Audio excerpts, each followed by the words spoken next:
I want to be the Libertarian nominee for president. Look,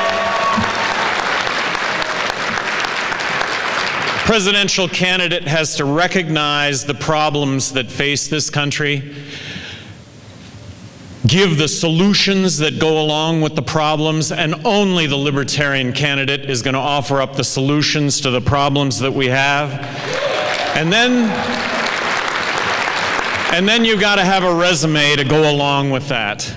And I think I've got the resume. I've been an entrepreneur my entire life. I've been an athlete my entire life. I got to be governor of New Mexico for 2 terms.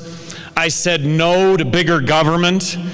How did that work out in a state that was 2-to-1 Democrat? You know, they did a poll on the favorability of all the presidential candidates running, and there was only one presidential candidate running that was viewed favorably in his or her own state.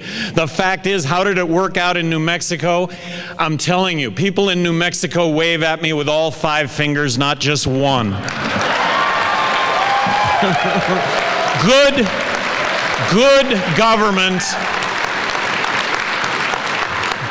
government was easy. It wasn't hard. It was easy to look at issues first, second, third, last, politics last, non-existent, and people saw it. I really do think I have a resume when it comes to civil liberties, that I've got it in spades. I really think that I've got it in spades when it comes to fiscal responsibility. And I base that on the fact that I may have vetoed more legislation than the other 49 governors in the country combined. All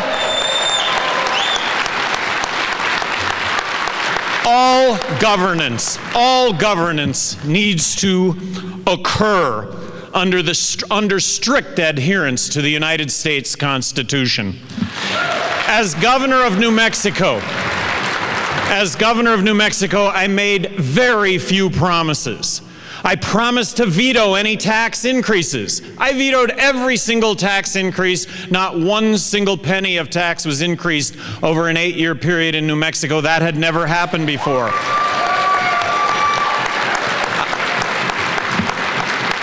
I promised that there would be fewer state employees when I left office than when I got there. There were 1,200 fewer state employees when I left office. A 10% reduction in state government employees when I left office. That had never happened in the history of the state. I promised to increase, as a percentage of the budget, the amount of money that we spent on education every year, and did that for 8 straight years, which gave me the liberty to talk about real school reform, which was bringing competition to public education.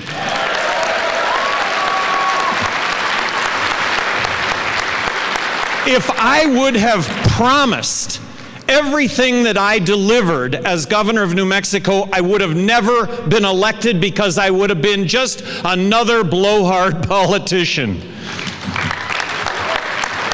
As president, I am promising to submit a balanced budget to Congress. As president, I am promising to veto legislation where expenses exceed revenue. As president, I am promising to advocate on the part of the fair tax. And look, I'm listening. I promise to advocate on the part of the less unfair tax. I promise to end the military wars. I promise to end the war.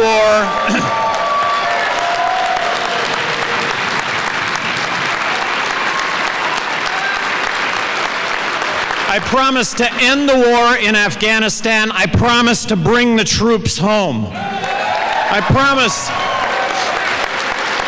promise to end the costly and ineffective war on drugs.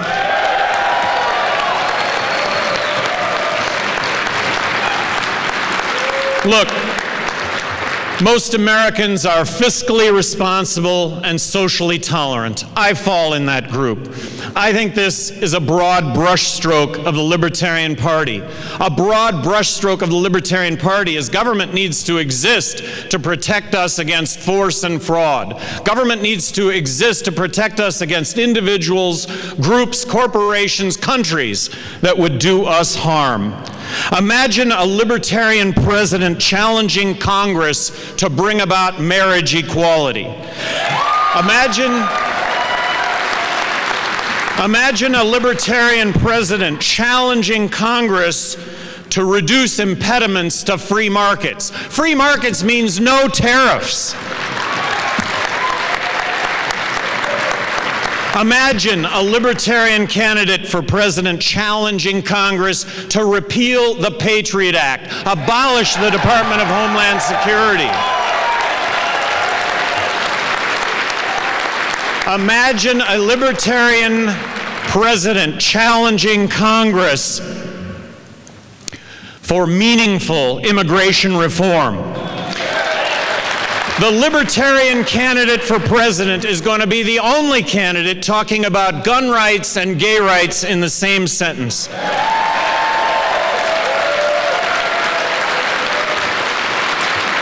The libertarian candidate for president is the only candidate that's going to be talking about slashing welfare spending and slashing warfare spending in the same sentence.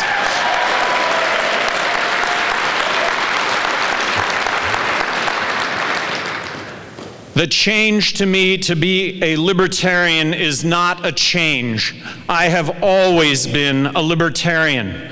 I pledge to be active in the Libertarian Party beyond the 2012 election.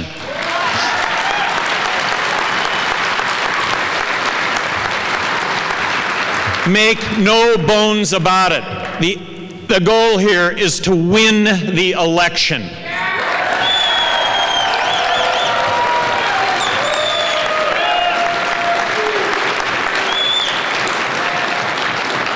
It's always been about the message. I think the message that I'm delivering is the same message as that of Ron Paul. Ron Paul has always said he's a messenger. Ron Paul a week ago says, look, I'm not dropping out of this race because the crowds are growing. This is the growing movement in America today. And when Ron Paul's candidacy comes to an end, and I hope it doesn't, I hope he's the Republican nominee, but I think it is going to come to an end. And when it comes to an end, where does this message go? Well, it continues, and there's an absolute viable alternative to voting for Ron Paul. It will be the Libertarian nominee.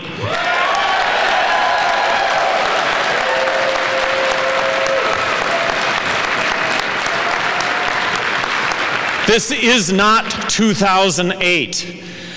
I debated Bob Barr in the year 2000 at the Republican National Convention in Philadelphia on drug policy.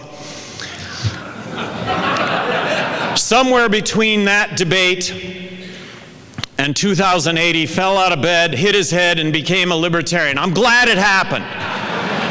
This is not about 2008. I don't have any of that baggage hanging in back of me. I did an NPR interview yesterday, all things considered. The question was, if you're on the torture rack and they're going to kill you, who are you going to vote for? Mitt Romney or Barack Obama? My response was, look, I've climbed Mount Everest. I know what it is to hunker down and do what it takes. Take this to the bank. I would die.